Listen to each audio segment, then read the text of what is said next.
नमस्ते।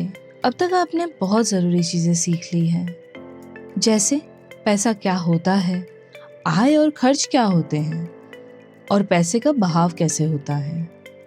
आज हम एक बहुत महत्वपूर्ण कदम उठाने वाले हैं। आज से आप अपने पैसे को देखना शुरू करेंगे। सबसे पहले एक बात साफ कर देती हूँ, आपको अभी माहिर नहीं बनना है, आपको बस शुरुआत करनी है। हो सकता है आप सोच रही हो कि आपसे नहीं होगा, आप भूल जाएंगी या आप सही से लिख नहीं पाएंगी, और आपका ये सोचना बहुत ही सामान्य है, क्योंकि हर नई चीज शुरू करने में थोड़ी घबराहट और मुश्किल लगती है। अब देखते हैं आपको करना क्या है।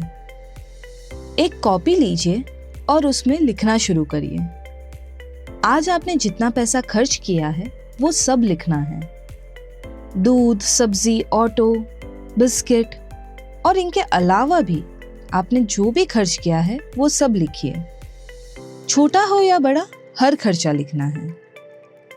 एक नियम याद रखिएगा, कोई भी खर्चा छोटा या बड़ा नहीं होता, खर्चा खर्चा होता है।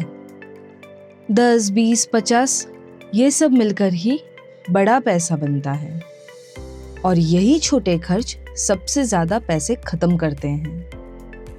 अब आप सोच रही होंगी कि सिर्फ लिखने से क्या होगा।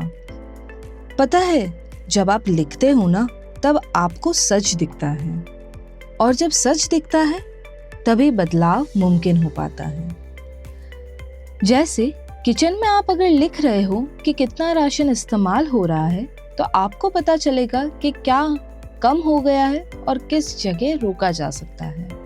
वैसे ही पैसा लिखने से आपको पता चलेगा कि पैसा कहाँ जा रहा है। एक और जरूरी बात, आपको अभी कुछ बदलना नहीं है, ना खर्चा रोकना है, और ना ही यह महसूस करना है कि आप कुछ गलत कर रहे थे।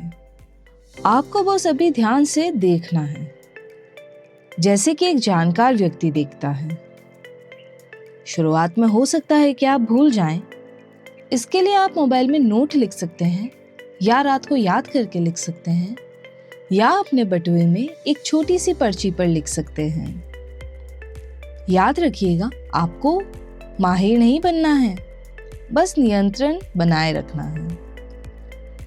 आज आप सिर्फ लिख रहे हो, कल आप इसे समझेंगे भी, और परसों आप अपने खर्चे को काबू कर पाएंगे। और यही आपका पहला स्तर है वित्तीय स्वतंत्रता की तरफ। तो आज का काम बहुत आसान है।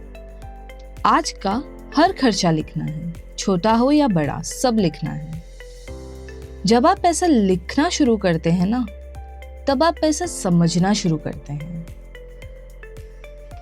अगले लेक्चर में हम देखेंगे कि आपने जो लिखा है उसे कैसे समझें। याद रखिएगा, मैं आपके साथ हूँ हर कदम पर। मिलते हैं अगले लेक्चर में।